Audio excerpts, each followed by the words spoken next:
Hi, in this video I'm going to be talking about a legendary lens from Nikon, the 105mm 2.5.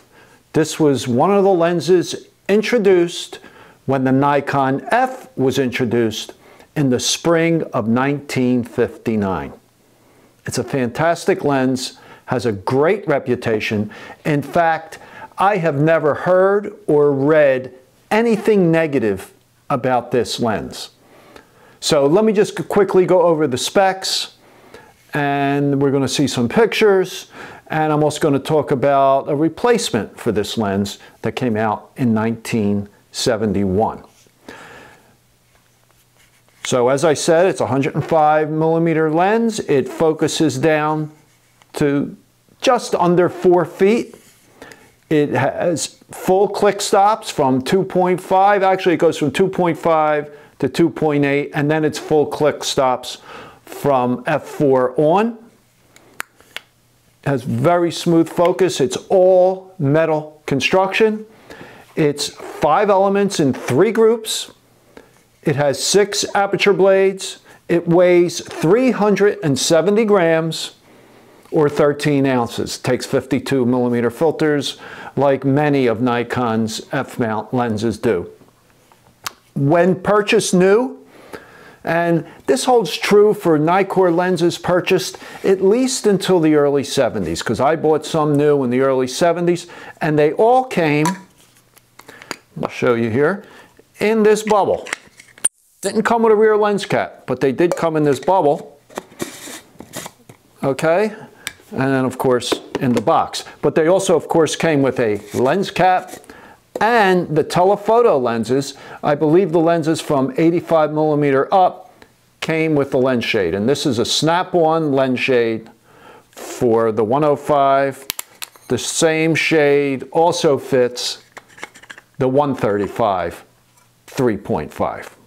Now in 1971, Nikon replaced this lens with another 105 2.5. However, it was a different optical formula. Still 5 elements, but in 4 groups.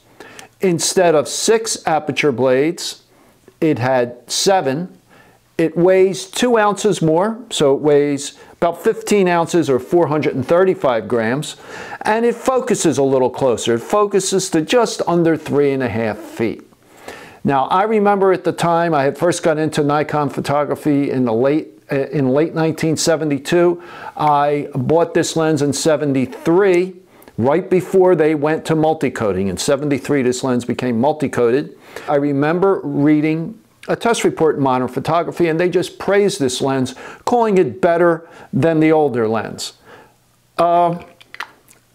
Like I said, I have never heard a bad thing about either one of these lenses.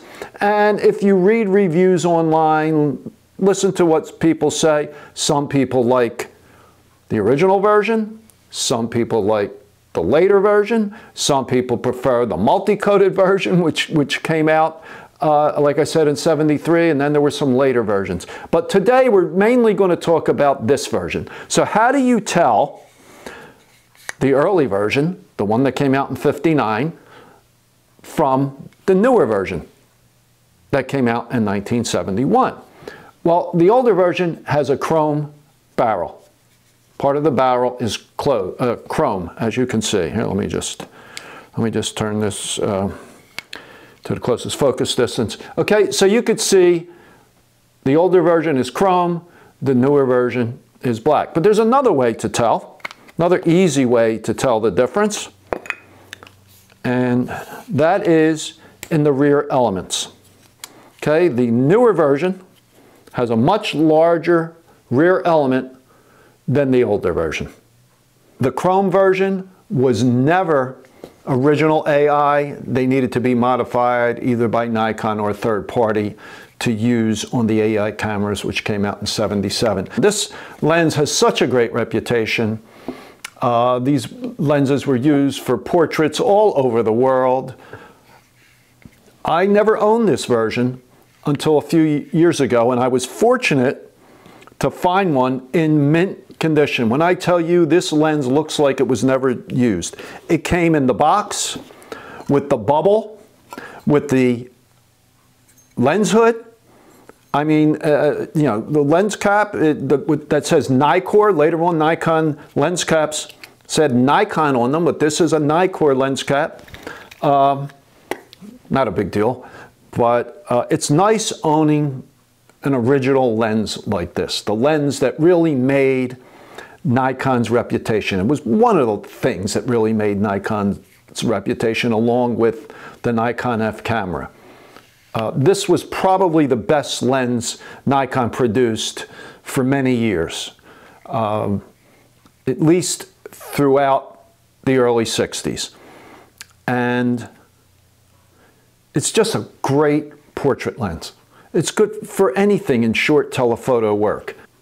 So if you're looking to pick one of these up, one of these chrome versions, the older version, remember these lenses came out in 1959 and they were discontinued for the black barrel version in 1971. So they're old, they're 50 years and up.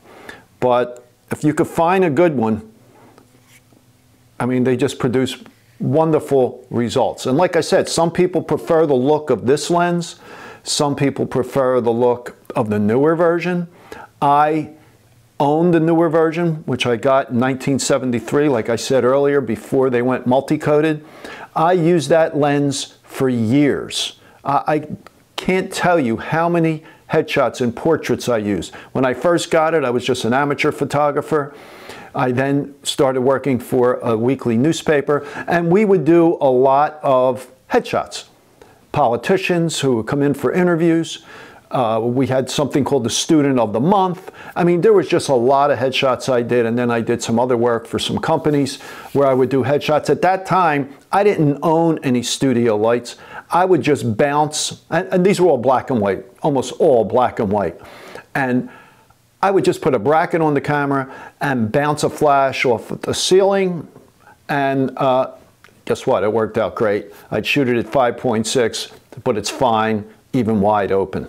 What a great lens, great bokeh, and you can't go wrong with this lens. And you can find them on the used market. I've seen them for under $100. Just look closely at the condition. You don't want oil on the aperture blades. You don't want any major scratches or haze. So just be careful, but you're going to find dust. I mean, even this one, which looks like it was almost never used, has some dust inside, and that's usually not a problem. All old lenses have dust issues. Right, so now we're going to just go look at some pictures that I shot with this lens on my Nikon Z8 with the F to Z adapter, and just some portraits, informal portraits of some family members, some pictures of some objects hanging on the wall, and you can see for yourself what great image quality you can get from this wonderful lens. All right, so these are some pictures I shot at my cousin's house on Memorial Day weekend, and here we are at 2.5. This is just a thing, I'll call it, a sun, I believe it is, hanging on the wall. And here we are zoomed in, and you can see it's sharp, the colors are great. And this is a lens, actually this particular one that I have based on the serial number dates from 1963. Okay, so this one now is at 2.8, you know, still sharp, color looks good. There's some vignetting, and here we're zoomed in again at 2.8, and it just always was pleasing to me, the look of this lens. And the newer one that I had as well as this, I don't know which one I prefer, honestly. Here we are at f4, and again, the quality is just great. Here we are zoomed in, a little more depth of field with this, of course. These were all manually focused using the zoomed in with the Z8. We zoomed in to 100%. And here we are at 5.6. Now, when I shot this lens when I was shooting film, that was my aperture for this lens, 5.6 when doing headshots. So I then did some shooting of some of the people at the party at the Memorial Day, and here we are at 2.5. And the bokeh is great. The sharpness is I mean, look at the hair. I mean, look at and the more so than the sharpness. And I always say sharpness isn't the most important thing, but just the rendering, the flesh tones, the smoothness. I mean, it's just great. This was basically the sun was up to the right behind them. Here we are at f4. We pick up a little more depth of field, but the bokeh still looks nice. Now we're at 5.6 and we get a little more detail in the background. So this is just a great lens. This is not multi-coated. I had the shade on, so there was no sun shining directly into it. And this was just a quick candid shot. And I just love the look. Look at the hair and how well it renders. So this is, here we are again at 2.5. This is a wonderful lens. I know I keep saying it, and so was the more modern version, the black barrel version. But if you need a portrait lens and you don't want to spend a lot of money and you don't mind manual focus, I highly recommend any of the Nikon 105 2.5s. Just the look at the blue. Yeah, that has something to do with the camera, but the lens too, of course. It's not just the lens. So if you like this video, please give it a thumbs up and subscribe to my channel. I publish a new video every Monday morning and Wednesday morning at 11 a.m. Eastern Time.